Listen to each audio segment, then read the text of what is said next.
Now, capitalism structures not just the public realm, which is what we tend to talk about, but also the private. So any critique of racial capitalism means that we have to understand the role of paid and unpaid women's work in social reproduction and how this work is racialized. Okay, so reproductive labor, for example, is outsourced.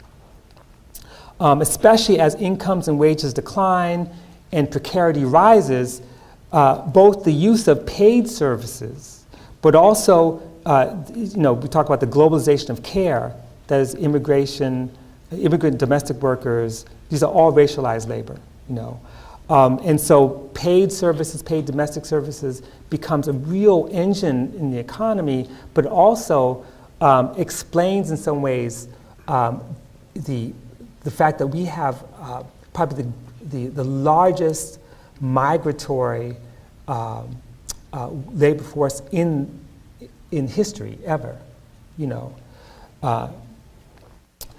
We also know from the work of people like Silvia Federici and others that privatization of the household under heteropatriarchy and the precarity created by neoliberalism, for example, puts women at greater risk of domestic violence, of slavery and trafficking. When I say slavery, I'm not talking about the past.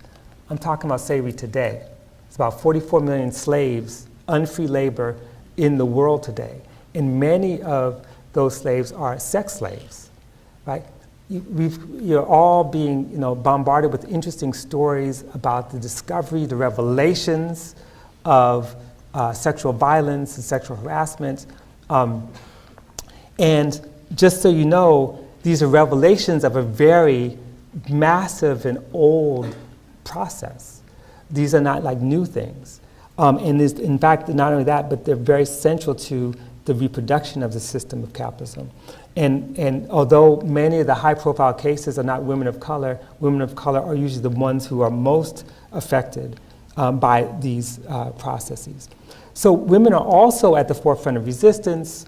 Many of the anti-systemic struggles of the last century have really been waged not by industrial workers, but by women who are peasants, campesinas, by subsistence farmers, many of whom are women, by urban squatters, many of whom are women, undocumented migrants, welfare recipients, women, often women who are in gender nonconforming families, been at the forefront.